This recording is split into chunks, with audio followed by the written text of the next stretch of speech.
Hello and welcome to Gestural Drawing with Charcoal. My name is Eric, and today we're going to be talking about drawing from a still life that we've set up with a few complicated objects. The best way of picking objects are objects that have some value and textural shifts. The skull, the camel, and like a watering pot, all of which have different textures and those internal details. For this first set of drawings in charcoal, those details are going to be helpful as determining how we build the object, not only from the outside in as far as line quality, but actually from the inside out using more of the broad side of our medium. With that being said, today we are using charcoal. I have some Blick square charcoal here. What I've done and what I like to do is when I open up a pack, I actually break them in half. I feel like one stick is a little bit large. So what I do is sort of just very basically break it in half, and then I have a better drawing tool. This is what I'm going to be using to start with today, this half piece of charcoal. And I'm also going to be using my kneaded eraser.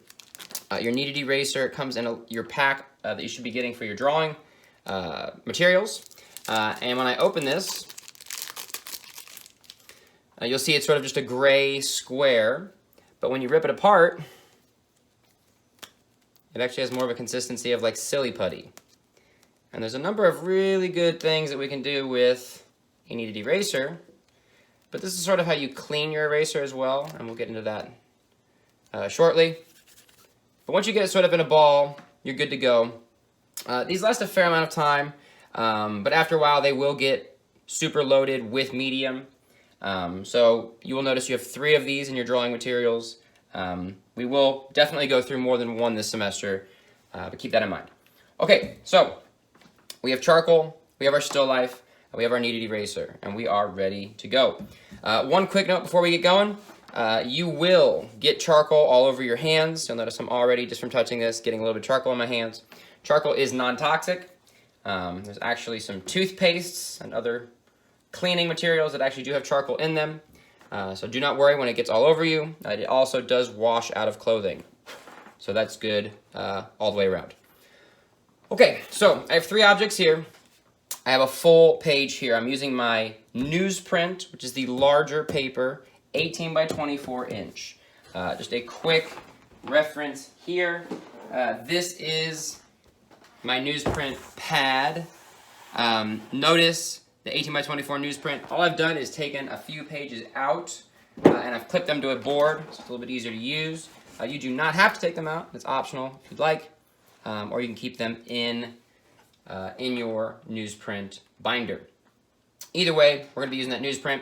First question, vertical, horizontal. I'm setting up horizontal. I like this kind of longer camel on the front, and I really want to accentuate the space of the skull as well. So we're going to get going. The main difference between charcoal and graphite is that with charcoal, you have a broad side that you can make a much larger mark. And then we're going to try and utilize that to make more interesting drawings. We're still going to be setting up our composition in a similar way with some planning marks first. So when I do a couple measurements, my lowest left object is going to be the bottom left of my camel. So I'm going to come and I'm going to be representing the lowest left part of my composition somewhere in here. Then I'm going to go to my right side of my canvas, all the way over here. We have the skull. So I'm going to try and represent just a little bit of the skull, very basic form. And then above that, we obviously have the watering can. So as in any drawing, I like to start light and loose and plan my structure. But once I get a couple marks, I am going to start moving through the drawing. The biggest thing as I continue to move through this, I'm going to start, I think, with the camel here in the front. Start with this front leg. I'm trying to, once again, use the broad side of my medium, and I'm trying to use pressure to develop a more interesting space. So we'll see how this gets built up as we go. It's a little bit higher. The other thing about charcoal is that it's very forgiving. If something isn't working out perfectly, very malleable and continue to be workable as you move through. As long as you sort of just keep a light hand and kind of just keep pushing space. You'll notice that I'm really not trying to outline. I'm trying to move my hand throughout the space and use pressure to start to develop outlines. That's okay for now. Proportions are decent. I'm not trying to get too much detail yet. Once again, I'm trying to just place things. So if I'm using this as a reference, the skull actually does, from my angle, overlap a little bit. The front of the skull is going to come to here, come down, negative space between the right side of the neck and the left side of the skull. I'm trying to place that now. Probably a little bit further over. You notice I'm already refining space. This will blend out. And then we're going to start coming in with some deeper value. Sort of the eye socket here.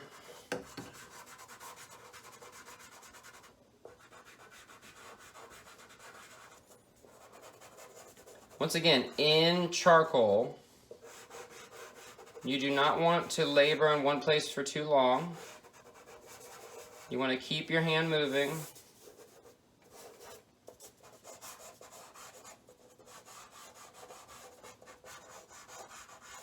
Especially line quality. You don't want to focus too early on line quality. Notice I'm just now adding some basic line work on the skull to try and get that more accurate. But there's a lot of medium value sort of throughout the center here. A really good way that you can kind of come in here is if you redevelop that deeper value in an area that you're more sure of, like the eye socket or the nose that I'm actually moving up here. You can come in with your finger and just blend it out, and that will darken your value. You can then take your finger and kind of spread that value around that space, and pretty quickly you'll get a nice consistent value structure.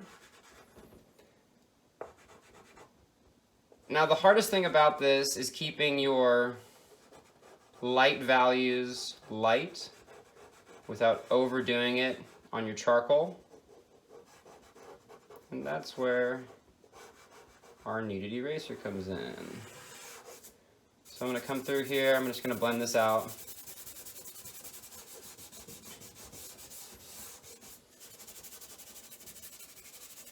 Remember, almost everything has a little bit of value. Some areas will have almost no value in extreme highlights, but usually they at least have something. And as I come through, I'm not trying to add detail to say the teeth too early. I waited until I had the entire skull kind of planned, and then I can come in if I want and start to define these.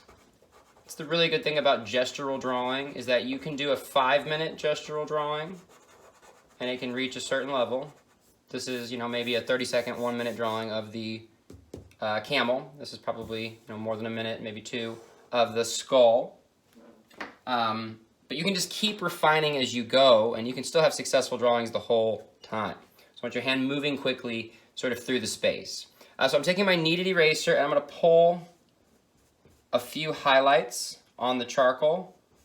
Try and clean up that eye.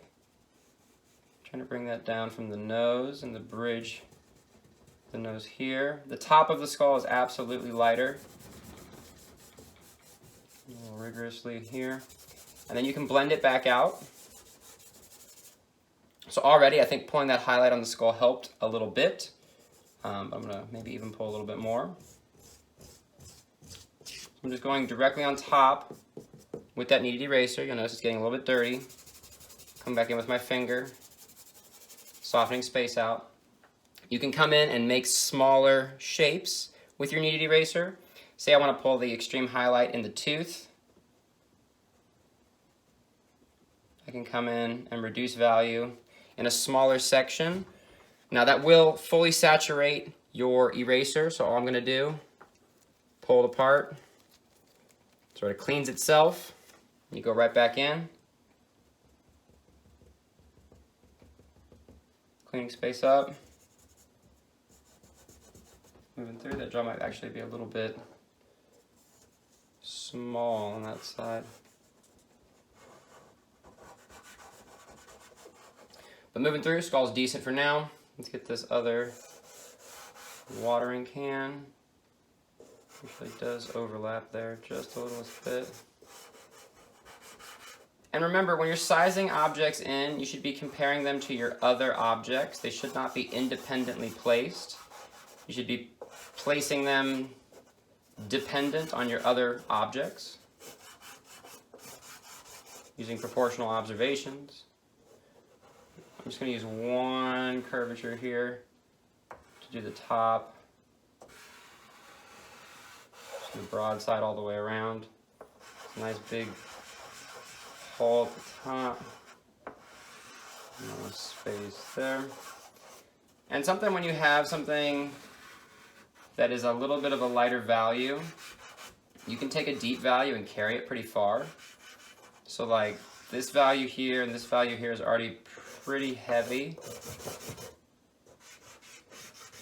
So if I start softening from here, you'll be surprised how the continuous value structure will soften out pretty nicely just from taking your finger and trying to soften that space out. Even that handle cleans up a little bit. If you want, you can take your eraser, try and clean up some of those areas.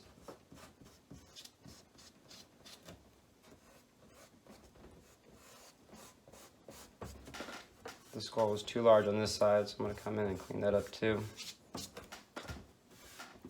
And I'm not really worried if I have some stray marks. Some of the larger ones I will try and clean up a little bit. The stray marks aren't bad. It proves that you actually stayed gestural in the process, rather than coming in and really laboring on one area for too long, slowing your process down. So I'm moving back in. I'm trying to push value on the camel now. Put value into that leg, poking out. Builds up. And he's definitely in front.